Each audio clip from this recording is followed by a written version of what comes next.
우리가 이주항체라고 하는 게 있는데 이주항체 이제 바이스페시픽 안티바디는 그러니까 우리가 이제 아까 말씀드렸을 때 이제 항체는 어떤 타겟 하나에 대해서만 매우 특이적으로 이제 붙는데 이 이주항체는 뭐냐면 하나의 항체 분자가 두 개 서로 다른 이제 분자에 이제 그 편착할 수 있는 거죠. 그러면 1타 2피죠. 1타 쌍피. 지금 이제 얘기를 듣다 보니까 이 이중항체라는 게 예. 기존의 이제 항체 치료제가 어느 정도 성공을 이제 거두었는데 예. 어떤 또 그것이 가진 한계를 극복하기 위한 연구를 하다가 또 더 발전한 것 같기도 해요. 맞습니다. 예. 그다음에 또 이런 게 있어요. 우리가 그러면 각각의 독립적인 항체 두 개를 그냥 동시에 같이 합쳐서 넣는 게 어떠냐 이런데 이제 초기의 이중항체는 이제 그러니까 그런 개념이었는데 지금 이중항체는 꼭 두 개를 잡아야만 그러니까 이제 효과를 보일 수 있는 이제 그런 개념이 많이 있습니다. 그래서 예를 들어서 이제 그 이중항체 중에서 이제 허가받은 항체 중에 일본 어떤 슈가이라고 하는 회사가 개발한 항체이고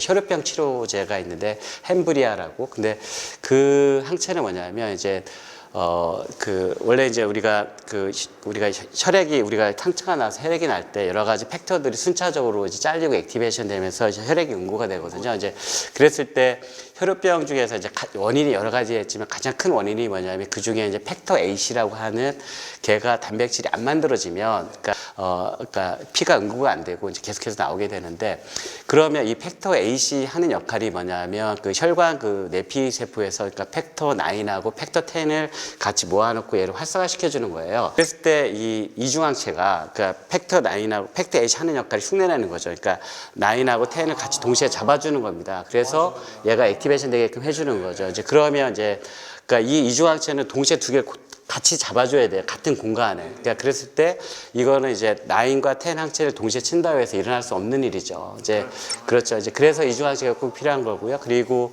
또 이 항체가 정말로 감동적인 게 뭐냐면 제가 이제 항체를 연구하는 사람으로서 이제 기존에 많은 이제 암에 대한 그런 항체들이 이제 허가를 받았고 실제 환자들한테 처방이 되고 있지만 이렇게 완치되는 그런 항체는 별로 없고 대부분 이제 뭐 6개월, 2년, 3년 뭐 이렇게 생명 연장 정도 되는 그런 치료 효과를 보이는데 근데 이 혈우병 이거 같은 경우에는 전에 이 의약품 같은 경우에는 그러니까 일주일에 두세 번 정도, 2, 3일에 한 번씩 병원에 가서 그러니까 두세 시간 동안 이렇게 그러니까 이 퍼퓨전 주사를 맞았어요. 그러니까 이제 거의 어떻게 보면 일상생활이 이제 부족하죠. 그런데 이제 이게 이제 항체약품이 나오면서 뭐 2, 3주에 한 번씩 병원에 가면 되니까 완전히 어떤 삶의 퀄리티가 완전히 바뀐 거죠. 그래서 정말 저는 그게 이제 감동적인 항체라고 볼 수가 있고요. 그런데 이 슈가이 그거를 개발한 친구가 이제 토모 이가와라고 하는 친구인데 근데 이 친구가 이제 비하인드 스토리를 얘기해 주는데 이제 자기네 그 항체를 개발하기 위해서 시간 한 10년 정도 걸렸고요.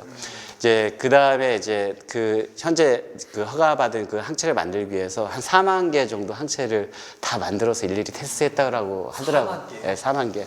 회사니까 그게 이제 가능했던 것 같습니다. 그래서 그렇지만 이제 그게 저는 어떻게 보면 이제 되게 감동적인 그런 항체인 것 같고요. 그 말씀을 듣다 보니까요. 제가 그 몇 년 전에 논문을 읽다가 너무 재밌는 논문을 봤어요. 근데 논문을 다 읽은 다음에 저자를 보니까 바로 김영선 교수님이었습니다. 그것도 항체가 가졌던 기술의 한계를 극복하는 거였었어요. 그러니까 아까 잠깐 얘기하셨는데 원래 항체는 세포 안으로 못 들어가요. 근데 항체가 세포 안으로 들어가는 어떤 기술을 최근에 논문을 내신 걸 제가 그때 봤던 거거든요. 한번 좀 자랑 좀 해주세요. 약간 쑥스럽긴 한데요. 뭐 아직 그러니까 많이 우리가 개발을 못해서 이제 한계가 있지만 제가 현재 이제 저희가 개발하고 있는 것은 뭐냐면 그러니까 세포 침투 항체라고 하는 건데요. 그러니까 기존의 어떤 전통적인 항체들이 그 타겟이 그러니까 세포막 표면 막단백질이나 아니면 이제 분비된 단백질들을 표적해서 이제 개발되어져 왔고요. 이제 그런데 이제 그 타겟들이 사실 이제 세포를 보면 세포 내부에는 수많은 단백질이 더 많이 있거든요. 그랬을 때 이제 보통 자료들을 보면 그 어떤 질병을 일으키는 그런 원인 단백질들 우리가 그 질병 타겟이라고 얘기하는데 그 질병 타겟들이 이제 세포 표면에 분비된 것들은 한 15%에서 20% 정도고 이제 세포 내부에 한 뭐 7, 80%가 있다 이렇게 얘기하니까 그러면 세포 내부에 있는 그런 타겟들은 이제 전통적으로 이제 그런 케미컬 의약품들이 개발되어 왔어요. 왜냐하면 케미컬 의약품들은 이 세포 막을 통과할 수가 있거든요. 그러니까 우리가 이제 물과 함께 먹으니까 근데 이제 그럼에도 불구하고 이제 이 조그만 사이즈의 이제 화학의약품이 이제 타겟할 수 없는 타겟들이 너무나 많아요. 근데 그랬을 때 이제 그런 단백질들을 표적하기 위해서는 아까 얘기했지만 이제 덩치가 큰, 그래서 타겟을 인지할 수 있는 범위가 너무 넓어서 이걸 그러니까 특이적으로 인지할 수 있는 그런 항체가 만약에 세포질 안으로 들어가서 세포질 안에 있는 타겟을 표적하면 되게 좋겠다 했고요. 그래서 또 이제 지금도 이제 계속 연구를 하고 있는데 이제 아직 뭐 저희가 그 어떤 그 항체가 뭐 임상에 들어가 있거나 이런 건 아니고요. 이제 지금도 이제 저희가 좀 더 그러한 그 기능을 좀 더 많이 향상시키고 개량을 해야만 우리가 이제 임상 들어가고 뭔가 의약품으로 갈 수 있지 않을까 그렇게 생각을 하고 있습니다. 제가 이제 뭐 이제 과학자로서 뭐 그렇게 어떤 새로운 기술을 개발하고 있는 것을 이제 재밌게 하고 있습니다. 네. 지금 겸손하게 뭐 아직 임상에는 안 들어가고 얘기하셨지만 저는 저 기술이 임상에 들어가냐 아니냐 저는 중요하지 않다고 생각합니다. 뭐냐면 저렇게 한계를 극복한 기술을 개발했다는 것만으로도 또 교수님이 또 그걸 더 성공시킬 수도 있지만 그렇죠. 또 다른 과학자들이 그걸 또 이어받아서 또 할 수도 있는 거거든요. 네. 그러니까 그 일단 단초를 마련한 그 발견이 저는 굉장히 중요하다고 생각을 합니다. 그렇게 좋게 봐주셔서 감사합니다. 그래서 이제 교수님, 저희가 이제 멋지십니다. 앞으로 이게 이제 의미 있게 가려고 그러면 좀 더 이제 요소 기술들을 더 많이 개발해가지고 좀 더 의미 있게 더 개발을 해야 될 것 같습니다. 갑자기 더 멋있어 보이죠. 아, 그냥 그때까지 톡생비가 계속돼요. 또 한 번 모셔가지고 후에 연구 이야기를 들을 텐데. 아유, 네. 그러니까 앞서 면역 항암제도 이제 한 분야로 소개를 해주셨는데, 네. 이게 실제로 어떻게 쓰이고 있나요, 교수님? 이제 항체 측면에서 보면 이제 면역 관문 억제 이제 항체인데요. 그러니까 뭐냐면 쭉 연구를 하다 보니까 이제 실제 이제 종양 세포를 가장 잘 죽이는 게 이제 세포 독성 T 세포인데. 근데 이제 그 실제 이제 환자들의 그 종양을 이제 생검을 해서 이제 보니까 거기에 이제 T 세포가 분명히 이제 들어가 있는데, 그러니까 얘네가 이제 종양 세포를 왜 안 죽일까? 이제 그거를 연구를 하다 보니까 실제 그 종양이 정말 매우 이제 스마트하게도 이게 자기를 죽이러 들어온 이런 T 세포를 이제 무력화시키는 그러니까 그런 기전이 있는 겁니다.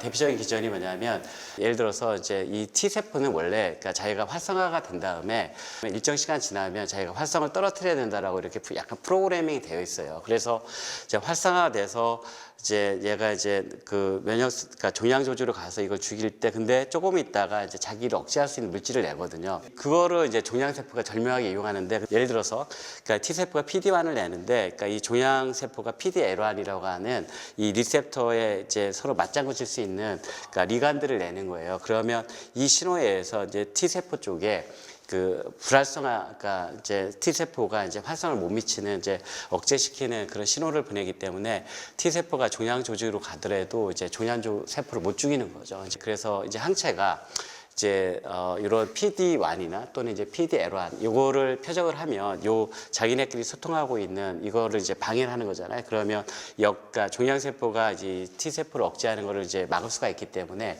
진짜 이제 T 세포가 다시 종양 조직에서 활성화될 수가 있고 그래서 이 T 세포가 이제 종양 세포를 죽일 수가 있는 그런 게 이제 가장 대표적인 현재 이제 면역 항암제라고 볼 수가 있고요. 그다음에 이제 그 뭐 이런 항체 치료제 말고도 뭐 여러 가지 다른 모델러티가 많이 있습니다.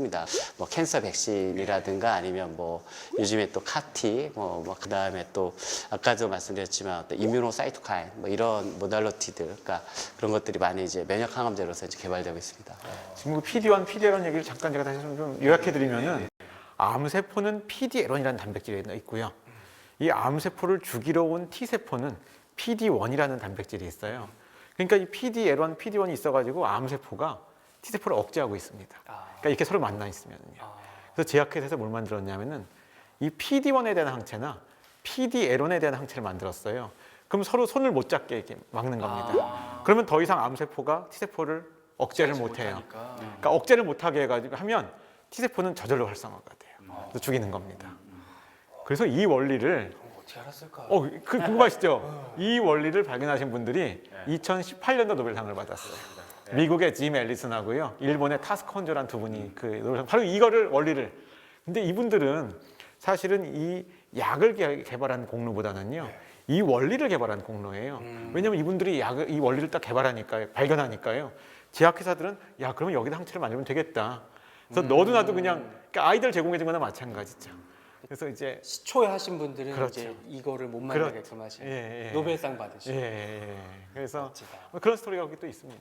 예. 뭐 항체 치료제 처음에 시작할 때는 보고도 못 읽을 정도로 막연하고 너무 어려운 개념이었는데 오늘 교수님 덕분에 좀 뭔가 감이 온 것 같아요. 대단한 분야인 것 같고 교수님 앞으로 연구도 잘 되시기를 바라겠습니다. 네, 끝으로 감사합니다. 한 말씀 주신다면요.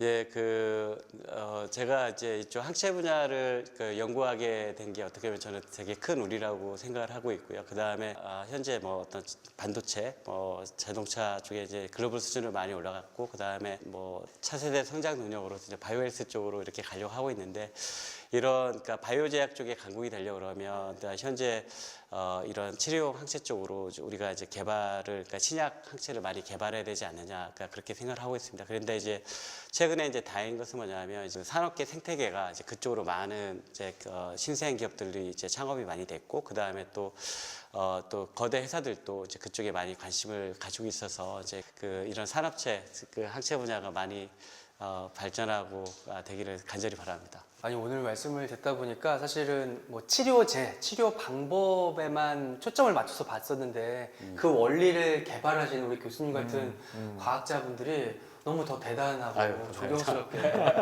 보이더라고요. 이런 극복의 노력들, 극복의 연구들이 계속되면 암을 비롯한 다양한 난치병들도 우리가 정복할 날이 머지 않을 것 같아요. 이게 실제로요. 그 면역 항암제 원리를 발견해가지고 2018년에 노벨상을 받은 그 일본의 타스콘조 교수님이요. 네. 노벨상을 받으러 가선 기자회견에서 이런 말을 했습니다.